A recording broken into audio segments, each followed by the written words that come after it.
back, everyone! Welcome back to my channel. Today we are going to be talking about confidence. You know how there's a lot of information out there how to be confident, do this, do that, but I'm gonna tell you the methods to become confident in this century, basically with all the information that's on the internet, is kind of leading people to become selfish rather than confident. Now, first let me explain myself. There's a difference between being selfish person and being confident person. Selfish person is a person that only thinks about themselves, person that puts themselves first and foremost before anyone else. Confident person is a person that loves their self, a person that knows their worth, proud of themselves, and a confident person is a person that is in peace with themselves. So how do you become confident without becoming selfish? You have to understand that if you're putting yourself first in every single situation, and if you're just being me, my beliefs, my peace, my comfort, you're becoming a selfish person. If you're a person who worked on themselves and who became confident, meaning you love yourself, you love your voice, you love the way you look, you love the way you are, you basically. And if you're a person that knows their worth, then you're confident. So in confidence, I believe that there's a misconception in a sense that people believe that confidence is just like one thing that you have to work on. In a sense, they're confusing outer confidence with inner confidence. There's two types of confidence and two types of ways to work through becoming confident, which both of them, by the way, have to be done. Now, first one is inner confidence, and then second one is outer confidence. Inner confidence is me or you being in peace with yourself. So it's a confidence that comes from your inner self. Outer confidence, on the other hand, is the confidence that we display to the outer world. So for example, you can fake outer confidence all the time. You can act confident, but that does not mean that you're internally confident. Inner confidence is something that comes from within. That's you, me, us believing in ourselves and having the confidence from inside. Outer confidence is portraying that confidence to outer world. Again, you can always fake an outer confidence, but it's really hard to fake an inner confidence. Now, as I said, there's two different types of confidence. So I'm gonna make two videos on it. This one specifically is going to be about inner confidence, because I believe outer confidence, when you fake it, at the end of the day, if you do not have an inner confidence, it's not easy to keep having an outer confidence. And that's why first we're going to be working on our inner confidence. Before we even begin talking about these tips, I want to tell you that working on inner confidence is sometimes a really long journey, sometimes a really short journey, but you have to know that sometimes it can be really uncomfortable, because you will have to face with traumas, with uncomfortable things, and you would have to work internally with yourself and heal yourself. So if you're ready for it, then let's go ahead. First tip, affirmations. Now, some of you may think that affirmations are not real or important or as effective. However, believe me, while growing up as a kid, we are all basically a white paper. If we grow up in a very positive household where we're always encouraged, where we're always told that we're beautiful, we are capable, we're successful, then we are becoming confident person. But if we are growing in a household where we're always scolded, we are always put down, we're always let down, like we're always told that, oh, you're stupid, negative basically words and affirmations, then we become very self-conscious. So in order to heal that, in order to start the healing process, first and foremost, we have to rewrite our brain, our subconscious, our thinking system. And that's where affirmations are doing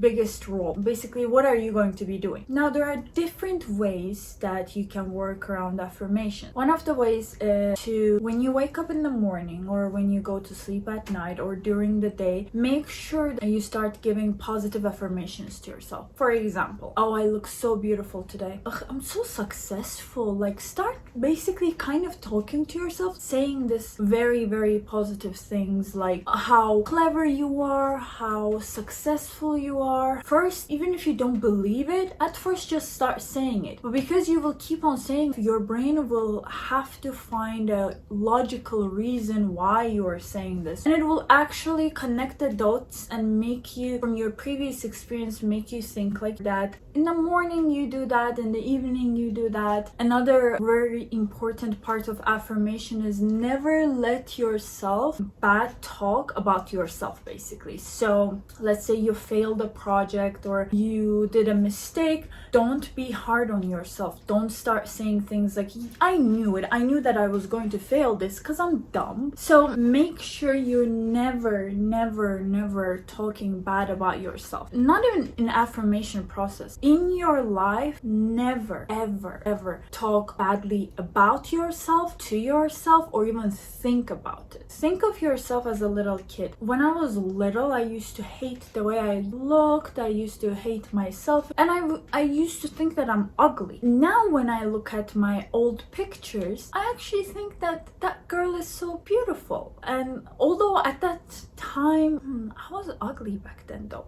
But then when I look at those pictures, I'm like, oh no, she's so pretty, she's so lovely. And when you think about yourself as a kid, would you ever tell yourself like all those bad or mean things that you're telling yourself right now? You wouldn't. None of us would. I would never. Now, again, there are really a lot of methods to go with affirmations. One of the ones that I use, there are videos on YouTube where overnight there's like meditation type affirmations where there's a voice in the background saying like those positive affirmations out loud, and I used to sleep to it. And when I would wake up in the morning, I used to feel more confident. You can write down affirmations, you can listen to affirmations, you can say it out loud, you can put pictures. Next really important step is self-love.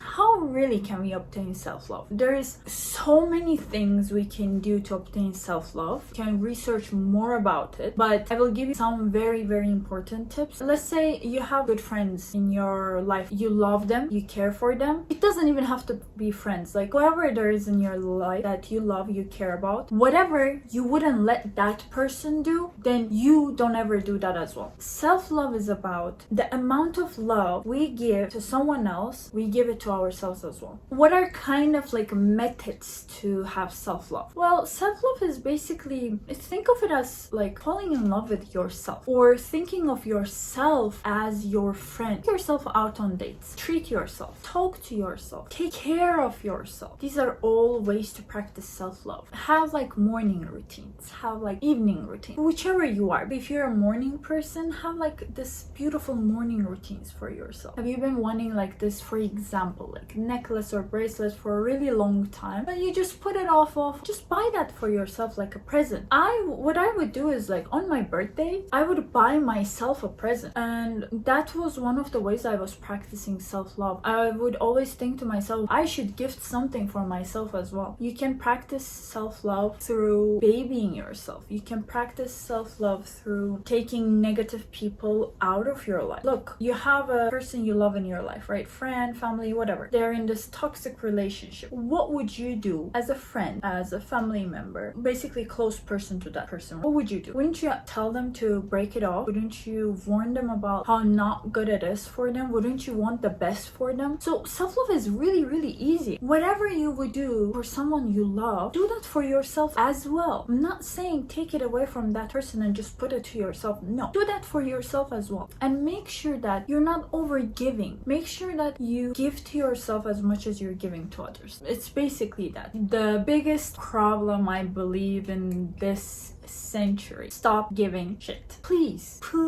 stop caring so much about what other people think, what other people would say. Why would you care so much? You took a picture of yourself in a beautiful dress, you look lovely, you look hot, but you're just so scared to post it because you're scared about what other people would say. Why? In your life, don't make your decisions to please others. Decisions about your life. Don't move to another country just because of your friend. Don't sell your car, for example, just because of a friend or anyone in that sense. Like, if selling that car is gonna affect you so bad, don't do that. Don't let other people navigate your life. Don't let other people's thoughts navigate your life. Let me help you think of it this way. That person on internet, or let's even like forget about internet, that's like a very distant person. Let's think about, like, for example, your relatives. That person, the person you're giving so much power over your life, is living their life the way they want to, but they're affecting your life and making you miserable because you're letting them. Understand this. For example, do you come from a conservative family and you want to be a singer, but your parents are not really for it, and let's say they're like, oh, what would your relatives would say, or what would like people in our community would say? Who cares? Who actually cares? Are they going to live your life? No. Are they going to, when you become whatever, like let's say doctor, and your 7 years of your life, by the way, you don't want to be a doctor, think of it this way, 7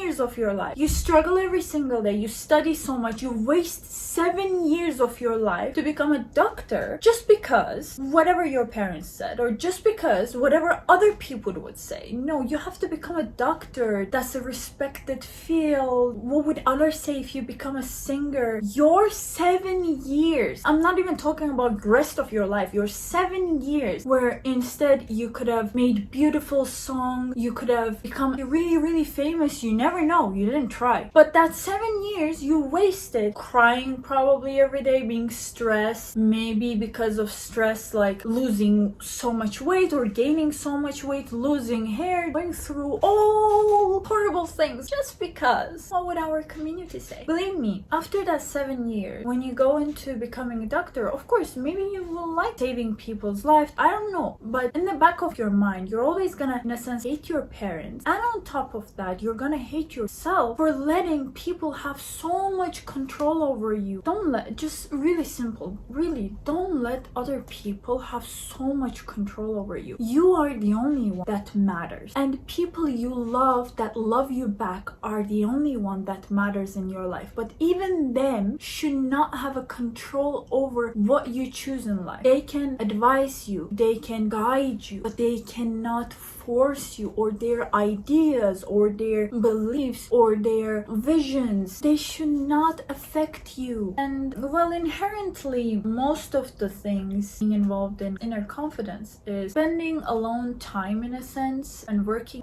with yourself alone, doing practices, journaling, whatever is suited for you to gain a confidence. All it will take for you to go and hit the gym, and do that, go hit the gym. The things that I'm talking about right now is mostly things that will help rewrite your subconscious, in a sense. For example, hitting the gym is something external, basically changing the way you look. If, let's say, something happened and you had to go back to the way you looked before, then the confidence that you worked hard to build up is gonna be shattered, and we don't want that. So working on inner confidence is what will help you to have confidence for the rest of your life. Last tip is surrounding yourself with positivity. This is a very general thing. This can mean surrounding yourself with positive people, surrounding yourself with positive music, like basically every word, every sound that is positive. It is really hard to do that, I understand, in this day, this time, because you go to work, if your boss is negative, if your surrounding and work environment is negative, there's nothing really you can do. I understand it. Just try to surround yourself with positivity as much as you can. Whatever you can take out of your life that's negative, do it. If you think your social media is negative, close it. If you think some people in your life are negative, distance yourself from them. If you think the TV show, drama, whatever you're watching is negative, so make sure you're listening to positive stuff. Whatever you can do, again, you don't have to quit your job just to gain the positivity, but if you can work from home instead of going to office, then choose that option for a while so that you can work on your inner self. Surround yourself with positivity, and let's say you cannot really take out so much of negativity from your life, then put in so much positivity that it will make that negativity down to a 10%, 5%, 1%. With all the methods I just said, there's not one way to go around it. You can find whatever is working for you and and go with that. So